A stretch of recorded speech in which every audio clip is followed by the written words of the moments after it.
Hello students, आज हमको जो है अभिक्रिया की दर को प्रभावित करने वाले कारकों का अध्ययन करना है।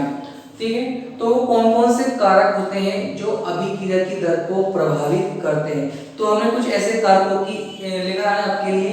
फर्स्ट है अभिकारकों का सांद्रण है, सेकंड है तापमान, थर्ड है उत्प्रेरक, चौथा है क्रिया कारकों की प्रकृति, पांचवा है विकिरण का प्रभाव, छठवा है अभिक्रिया का दाब और सातवां है क्रिया कारकों की प्रकृति। तो हम जो है वन बाय वन इसकी स्टडी करेंगे। तो पहले हम बात करते हैं यहाँ पर अभिकारकों का सांद्रण। ठीक है, तो यहाँ पर बात आती है कि सांद्रण क्या होता है। तो अपन प्रीवियस लेक्चर के माध्यम से समझा चुका हूँ कि सांद्रण मतलब होता है किसी का कंसंट्रेशन बढ़ना, किसी का गाढ़ापन, ठीक है, या किसी की मात्रा ज्यादा होना। जैसे पानी और नमक का जब विलयन बनता है तो उसकी कुछ ना कुछ सांद्रता होती है, लेकिन जैसे ही हम मात्रा नमक की बढ़ाते जाएंगे तो उसकी सांद्रता क्या होगी, बढ़ते जाएंगी। ठीक है, तो बोलेंगे अपन सांद्रण, और सांद्रण की इकाई क्या होती है, मोल प्रति लीटर, है ना। क्या होती है, मोल प्रति लीटर सांद्रण की इकाई होती है। तो हम बात कर रहे हैं यहाँ पर अभिकारकों का सांद्रण। मान लो कि एक अभिक्रिया हमारे पास में है N2 + 3H2, अभिक्रिया करके बना क्या रहा है 2NH3। ठीक है, तो Na2 + 3H2 अभिक्रिया करके 3NH2 का निर्माण कर रहा है, अभिक्रिया हो रही है। लेकिन ये अभिक्रिया जो है सामान्य तौर पर हो रही है, लेकिन जैसे ही हम जो है किसी एक अभिकारक में यदि हमने इसकी अभिकारक की सांद्रता बढ़ा देते हैं, यदि हम जो है अभिक्रिया के अंदर किसी एक अभिकारक की सांद्रता बढ़ा देते हैं तो अभिक्रिया की जो रेट ऑफ रिएक्शन होती है, जो रेट ऑफ रिएक्शन अभिक्रिया की जो दर होती है वो क्या हो जाती है, बढ़ जाती है। तो आपको मालूम होना चाहिए, हमें से याद रखना कि सांद्रण के कारण अभिकारक के सांद्रण को बढ़ाने से अभिक्रिया की दर बढ़ जाती है।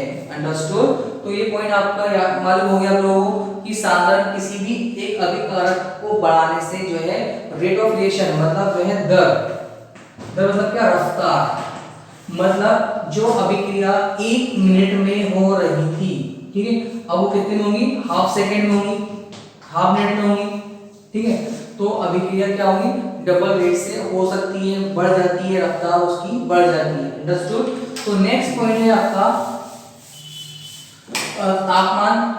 ठीक है, तो तापमान बढ़ाने से, ठीक है, टेम्परेचर बढ़ाने से रेट ऑफ रिएक्शन, ठीक है, अभिक्रिया की दर, अभिक्रिया की दर सो इंग्लिश में क्या बोलते हैं, रेट ऑफ रिएक्शन क्या होती है, बढ़ जाती है, बढ़ जाती है। ठीक है, तो तापमान देने से किसी भी अभिक्रिया में तापमान बढ़ाने से रेट ऑफ रिएक्शन या अभिक्रिया की दर बढ़ जाती है। और ये देखा गया है कि यदि तापमान हमने 10 डिग्री सेल्सियस बढ़ा देते हैं तो अभिक्रिया जो है दुगनी रफ्तार से होती है। क्या होती है, दुगनी रफ्तार से होती है। जो अभिक्रिया 5 मिनट में हो रही थी वो अभिक्रिया जो है 2.5 मिनट में कंप्लीट हो जाएगी। दुगनी रफ्तार से अभिक्रिया हो रही है। तो हम कह सकते हैं कि तापमान बढ़ाने से जो है अभिक्रिया की दर बढ़ जाती है, तापमान कम करने से अभिक्रिया की दर कम हो जाती है। अंडरस्टूड। नेक्स्ट पॉइंट है हमारा नंबर है उत्प्रेरक। ठीक है, क्या है, उत्प्रेरक है।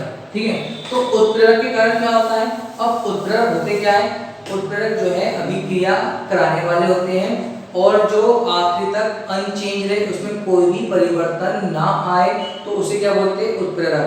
तो उत्प्रेरक जो है अभिक्रिया की दर को या तो बढ़ा देते हैं या तो उसे घटा देते हैं।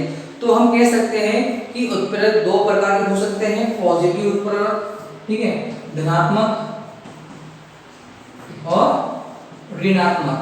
ठीक है, तो धनात्मक उत्प्रेरक क्या करेंगे, धनात्मक उत्प्रेरक जो है रेट ऑफ रिएक्शन बढ़ा देते हैं, मतलब जो है अभिक्रिया की दर को बढ़ा देंगे। और जो ऋणात्मक उत्प्रेरक होते हैं वो क्या करते हैं, अभिक्रिया की दर को घटा देते हैं। तो स्टूडेंट्स आपको मालूम होना चाहिए उत्प्रेरक के कारण भी जो है अभिक्रिया की दर प्रभावित होती है। अच्छे उत्प्रेरक जो पॉजिटिव नेचर के होते हैं हमेशा अभिक्रिया की दर की रफ्तार बढ़ा देते हैं और जो निगेटिव वाले होते हैं वो रफ्तार को कम कर देते हैं। अंडरस्टूड। नेक्स्ट पॉइंट है आपका क्रिया कारकों की प्रकृति। ठीक है, किसकी? क्रिया कारकों की। ठीक है, और मतलब जो है रिएक्टेंट की बात कर रहे हैं, अभिकारक की बात कर रहे हैं। अभिकारक, ठीक है, क्या बात कर रहे हैं अपन? अभिकारक की प्रगति की बात कर रहे हैं अपन। ठीक है, अब अभिकारक मतलब जो है ऐसे कारक जो कैसे हो, आयनिक यौगिक हो या आयनिक अणु हो।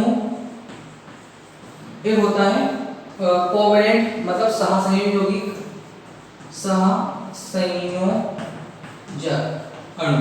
ठीक है, तो हम कह सकते हैं कि आयनिक अणुओं के अंदर जब आयनिक रिएक्टेंट होंगे या अभिकारक होंगे तो उनके द्वारा बहुत जल्दी से क्या होती है, अभिक्रिया संपन्न कर दी जाती है।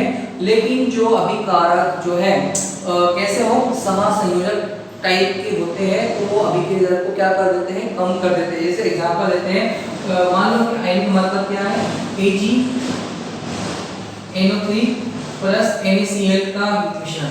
ठीक है, अब यहाँ पर जो है दोनों भी कैसे हैं, आयनिक यौगिक है, इस पे पॉजिटिव चार्ज है, इस पे नेगेटिव है, इस पे पॉजिटिव, इस पे नेगेटिव है। तो क्या होगा यहाँ पर, ये पॉजिटिव और ये नेगेटिव क्या होंगे, एक दूसरे से एक्सचेंज होंगे और रिएक्शन जो है AgCl प्लस NaNO3 मतलब रिएक्शन बहुत ज्यादा फास्ट हो जाएंगे, कुछ ही सेकंड के अंदर ये अभिक्रिया कंप्लीट हो जाती है। लेकिन यदि हम बात करते हैं कोवेलेंट कंपाउंड की, सहसंयोजक यौगिक की, जैसे हम बात कर रहे हैं यहाँ पर अमोनिया के अंदर 3 बॉन्ड प्लस H2 में 1 बॉन्ड। ठीक है, यदि अभिक्रिया होती है तो बनाता क्या है यहाँ पर 2NH3। तो इसको बनाने के अंदर जो है बहुत ज़्यादा टाइम लगेगा, मतलब इसका जो है रेट ऑफ रिएक्शन क्या है, बहुत कम है। क्योंकि सबसे पहले इसको ये बॉन्ड तोड़ना पड़ेगा, ये बॉन्ड तोड़ेगा वो, यहाँ पर बॉन्ड तोड़ने का कोई वो नहीं था क्योंकि ये कंपाउंड जो है वीक जो है इलेक्ट्रोस्टैटिक फोर्स से जुड़े होते हैं, फटाफट क्या करते हैं, अपने आयंस देना स्टार्ट कर देते हैं।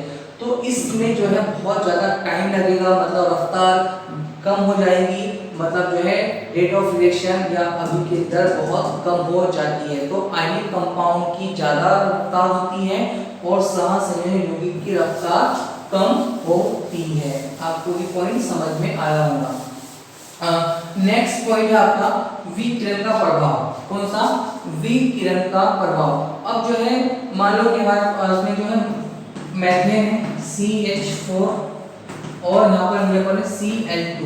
ठीक है, और H नहीं, तो सूरज की जो है किरणें आ रही हैं, ठीक है, इन पे पड़ेगी तो रेडिएशन होने से, विकिरण पड़ने से क्या होंगे, फटाफट बॉन्ड क्या होंगे, ब्रेक होंगे, कंपाउंड जो है फटाफट बन जाता है, तो अभिक्रिया की दर बढ़ जाती है।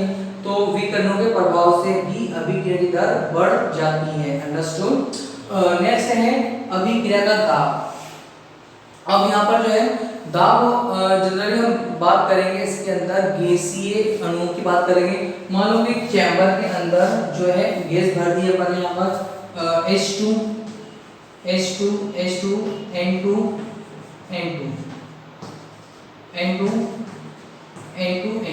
ठीक है। अब हम जो है प्रेशर राइज कर रहे हैं तो फटाफट क्या होंगे, इनके बॉन्ड जो क्या होंगे आपस में आके ज्वाइन होंगे और अमोनिया बनाएंगे। तो प्रेशर के द्वारा जो है प्रेशर इंक्रीज, मतलब प्रेशर जो दाब बढ़ाने से अभिक्रिया की दर भी बढ़ जाती है। और जैसे हम दाब करेंगे तो अभिक्रिया की दर भी कम हो जाएंगी क्योंकि अणु की टक्कर में कमी आ जाती है। टक्कर सिद्धांत भी दिया गया था, तो टक्कर सिद्धांत के अनुसार प्रेशर यदि पड़ता है मॉलिक्यूल्स पर, अणु पर, तो रिएक्शन जो है फटाफट कंप्लीट हो जाती है। तो हम कह सकते हैं कि प्रेशर बढ़ाने से जो है रेट ऑफ रिएक्शन बढ़ती है, अभिक्रिया की दर बढ़ जाती है। नेक्स्ट है क्रिया कारकों की प्रकृति। वही पॉइंट आगे हमारे पास में क्रिया कारकों की प्रकृति। ठीक है, तो इसका मीन्स यहाँ पर यह है कि आपको जो है आपके माइंड में आना चाहिए कि कौन कौन से जो है मतलब कारक है जो रेट ऑफ अभिक्रिया की दर को प्रभावित कर सकते हैं। तो आपको जो है इनकी अच्छे से स्टडी करना होगा। हम कह सकते हैं एक और पॉइंट अपना सरफेस, ठीक है, सतह। अभिकारक सतह यहाँ पर लिख सकते हैं, पर यहाँ पर अभिकारक की सतह, अभिकारक की सतह मीन्स यहाँ पर ये है यदि अभिकारक ठोस अवस्था में है, यदि क्रिया कारक हो या अभिकारक, अभिकारक कैसा हो और ठोस अवस्था में हो तो अभिक्रिया की दर बढ़ जाती है। तो हमेशा याद रखना कि ठोस अभिकारक के द्वारा अभिक्रिया की दर बढ़ जाती है। तो स्टूडेंट्स आज आपने जो है नए पॉइंटों का स्टडी किया है। पॉइंट कौन कौन से थे आपको मालूम पड़ गए हैं। अभिकारक का साधारण तापमान, उत्प्रेरक और जो है क्रिया का प्रगति, वितरण, अभिक्रिया का दाब, ठीक है, अभिक्रिया की सतह। तो इसकी आपको स्टडी करना है। हर साल ये मतलब क्वेश्चन इंपॉर्टेंट है, कई बार आ चुका है, आपको भी पॉइंटों की स्टडी करना है। तो आप कोई भी 4 पॉइंट याद कर सकते हो इसके द्वारा, ठीक है, और आप जो है अच्छे से इसको राइट करना लिखना।